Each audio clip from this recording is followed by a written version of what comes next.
a la conversación y entregar más antecedentes al respecto. Sole, porque tú has estado viendo y nos vas a entregar ahora más detalles acerca de exactamente cuáles son los sitios atacados para entender cuáles son estos tres blancos, Fordow, Natanz e Isfahan, y cuál es la relevancia de cada uno de ellos dentro de este ataque de Estados Unidos contra Irán. Sí, fue toda esta una operación que se planificó con después de semanas de deliberaciones bajo mucho secretismo, con la comunicación directa, además, que mantuvo el gobierno de Estados Unidos con el gobierno del primer ministro israelí Benjamín Netanyahu. Y aquí tenemos un mapa de cómo fue este ataque combinado, la operación Martillo de medianoche, donde aquí están las 13 instalaciones nucleares principales de enriquecimiento de uranio, donde por un lado tenemos la planta de Fordow, también Natanz e Isfahan.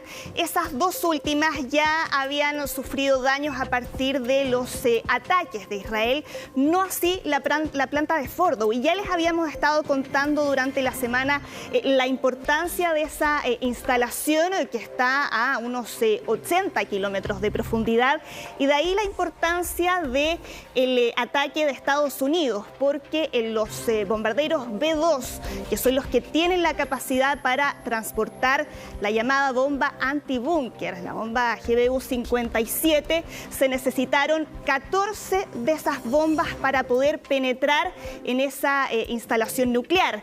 En el caso de las otras instalaciones, ya veíamos que desde el mar al sur de Irán se habían disparado misiles Tomahawk. Y aquí tenemos el detalle de esta bomba, una bomba que pesa 13 toneladas y que explota de manera retardada. La detonación se da de manera retardada, no una vez que penetra, sino que cuando ya está a varios metros de profundidad, como es el caso de esta instalación, puede penetrar 60 metros de profundidad. Y por eso después, más adelante, también les vamos a mostrar cómo quedó esa instalación nuclear, según lo que se ha podido registrar a partir de las imágenes satelitales, donde se van a alcanzar a ver algunos cráteres que dan cuenta ahí de cómo fueron las características de esta explosión, donde la duda, se los dejo ahí planteados a ustedes para que sigan conversando, está en si es que esto efectivamente significa ahí algún impacto en el programa nuclear iraní, porque lo que están diciendo ahora desde el gobierno de Irán es que el material que se albergaba en la instalación de Fordow lo habrían trasladado a otras instalaciones. Claro, esa es la gran duda que se mantiene, Solo, ¿hasta qué punto se le ha dado un golpe de muerte al programa nuclear iraní? Considerando, Álvaro, que claro, hubo un tiempo en el cual Irán pudo reaccionar, vale decir, hubo al menos desde que comienzan los ataques de Irán, de Israel, un plazo de 8 días en los cuales se sabía que era probable que Estados Unidos atacara, y por lo tanto es posible que hayan tomado algún tipo de medida preventiva, como por ejemplo retirar el uranio enriquecido, parte de él y parte de las instalaciones, hacia otros lugares secretos. Por supuesto, de seguro hay tiempo. Lo interesante que es que podemos dividir desde la perspectiva de los objetivos de Estados Unidos, por lo que hemos conocido, son dos distintos relacionados con el mismo tema. Uno puede ser efectivamente destruir y producir el mayor daño real a las instalaciones, más allá del uranio enriquecido que se puede haber desplazado, pero la destrucción de las instalaciones junto con otras instalaciones de carácter netamente militar, por ejemplo, el programa de misiles balísticos, podría ser lo que hiciera que en la práctica Irán retrocediera décadas o más en el desarrollo eventualmente de armas nucleares. Aunque hayan salvado el uranio, ¿te das cuenta? Porque en el fondo, ¿de qué te sirve el uranio si no vas a tener las instalaciones para poder continuar el proceso, y acto seguido tampoco para poder traspasar el enriquecimiento y el proceso mismo para armas de destrucción masiva? Claro que sí. Ahora, todo eso está en duda porque es muy difícil tener información todavía específica. En su comunicación, Donald Trump, cuando él hable, cuando señala que se han realizado estos ataques, es muy explícito, ¿no? Dice que se han hecho polvo, hubo una palabra muy específica para decir que ha sido una destrucción total, muy en su estilo, ¿no?, de las instalaciones militares. Hoy el secretario de Defensa fue un poco más prudente en términos de que hay que evaluar exactamente cuál es el total del daño, e Irán, por su lado, evidentemente dice lo que uno supone propagandísticamente, que es decir que no ha habido un daño mayor, etcétera. Pero claro, ahí es muy difícil todavía tener información independiente sobre efectivamente qué tan claro ha sido el ataque en cuanto a evitar que Irán pueda continuar con su programa nuclear, y eso genera inmediatamente otra pregunta, porque si el daño no es absoluto, uno podría pensar, bueno, tal vez entonces Estados Unidos puede realizar un segundo ataque para terminar el trabajo.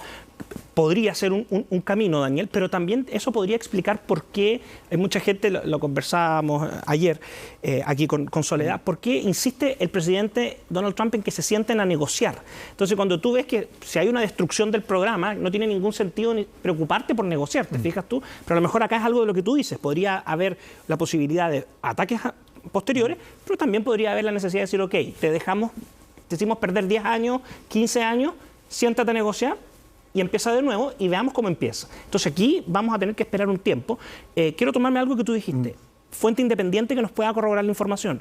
Yo creo que esto va a venir probablemente de otros servicios de inteligencia, como podría ser el Mossad o como podría ser algunos de los servicios de inteligencia de la Unión Europea, que no estén directamente involucrados y que tengan la capacidad, con el paso de los días, de levantar información que nos permita saber el daño real y el impacto en el régimen de Teherán. Y poder hablar qué tan grande es el daño. Decíamos, Álvaro, que aquí la rivalidad o la enemistad entre el régimen iraní desde la revolución de 1979 ante Estados Unidos es total. Sí. Ha habido décadas en las cuales apenas producía la revolución iraní, hubo una toma de rehenes estadounidense, Estados Unidos luego apoyó a Saddam Hussein, recordemos, en la guerra de Irak contra Irán, fue el gran aliado, armó a Saddam Hussein, que luego, como sabemos, se convirtió en su enemigo en 2 guerras. En fin, había una larguísima situación de enemistad, además con esta continua negociación y amenaza de ataques debido al programa nuclear de Irán. Sin embargo, todos los presidentes anteriores, si bien habían llegado a amenazar a Irán, nunca lo habían atacado, habían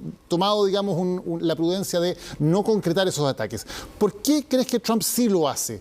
A diferencia de los presidentes anteriores, incluso a diferencia del mismo en su primer mandato. Sí, yo tiendo a creer, Daniel, que aquí pueden, desde la perspectiva de la inteligencia de los Estados Unidos, se pueden haber generado las condiciones para una ventana sin comparación. Y esto tiene que ver con el ataque de las fuerzas de defensa de Israel sobre distintas unidades del régimen de Teherán, esto de aniquilar la cúpula de la Fuerza Aérea, de controlar el espacio aéreo, deja una ventana que no existía antes. Y además, porque objetivamente hablando, dentro de la política de los Estados Unidos, desde el 79 en adelante, aunque la enemistad es abierta, los objetivos han ido cambiando. O sea, yo me atrevería a decir que han habido a lo menos 3 etapas. La primera, buscar sistemáticamente derrocar el régimen del ayatollah Khomeini para restablecer a la dinastía del Shah Reza Pahlavi y mantener un punto clave ahí en Irán. Luego de eso, ya no pudiste hacerlo, se consolida el régimen, lo que tú mencionabas, pasamos a una segunda etapa que es generar un debilitamiento institucional por la vía de conflictos en la zona. El caso de la guerra de Irak con Irán es probablemente el más claro, pero luego, yo me atrevería a decir desde los 2000 en adelante, y en particular después de los atentados del 11 de septiembre del 2001, la dinámica cambia y no es ya una preocupación evidente o real por el cambio de régimen, es, oye, detener el financiamiento de organizaciones terroristas que están calificadas como tal en Estados Unidos, Hezbollah y otros, y además impedir el desarrollo de armas nucleares. ¿Cómo ves esto que ha escrito Donald Trump en el día de hoy cuando habla de este tema del cambio de régimen? Dice, bueno, es incorrecto hablar de esto, pero, y luego dice, hagamos a Irán grande de nuevo, haciendo esta especie de juego de palabras con un cambio de régimen. ¿Realmente habrá un interés en intentar desestabilizar al régimen de los ayatolás, de intentar buscar un cambio de régimen en Irán, o es una cosa más bien retórica? Yo tiendo a creer que es un poco de retórica y un poco de un nuevo objetivo. O sea, si el resultado de la operación a los ojos del presidente y los que están en el Situation Room fue exitoso, como lo han planteado, evidentemente se abre el apetito de decir, oye, vamos un paso más allá. Sabemos dónde está el ayatollah Khamenei ahora, saquemos al ayatollah, desestabilicemos y generemos un cambio. Pero no nos olvidemos que la administración Trump no tiene una vocación por intervenir abiertamente en guerras externas para cambiar regímenes. No es la administración que podría ser como lo hizo George Bush hijo con Irak y Afganistán. Y eso es una realidad en el primer mandato de Trump y ahora también lo podría hacer. Ahora, eso era lo que suponíamos, ¿no? También hasta hace 2 días, ¿no? Y de hecho hay una gran división en las bases que apoyan a Donald Trump, porque hay muchos dentro de las bases del MAGA, como se suele llamar ahora, que eran muy opuestos a que Estados Unidos interviera militarmente en Irán y consideraban que eso rompía la promesa que había hecho Trump de no involucrar a Estados Unidos en nuevas guerras. Claro, lo que ocurre es que en este sentido la administración Trump enfrenta un problema bien particular, porque las encuestas de opinión, incluyendo a los votantes MAGA y a los no MAGA que votaron por Donald Trump, consideran que Irán es una amenaza para Estados Unidos. Y asimismo consideran mayoritariamente, más de 2/3, que Irán no es confiable en cumplir su palabra en un acuerdo que se llegue en materia del programa nuclear. Pero ese mismo porcentaje, el mismo 2/3, se oponía a una intervención o tenía dudas respecto de una intervención. Aquí lo que vamos a ver, Daniel, es se van a reacomodar las fichas al interior de la coalición del presidente Donald Trump, en el sentido que hay que ver qué tan críticos son los más aislacionistas y anti-intervención del movimiento MAGA, si están dispuestos a salir del gobierno, si están dispuestos a tirarle, en el fondo decir se acabó, y qué pasa con la política de los republicanos más tradicional de intervención. Álvaro Iriarte, vamos a seguir conversando.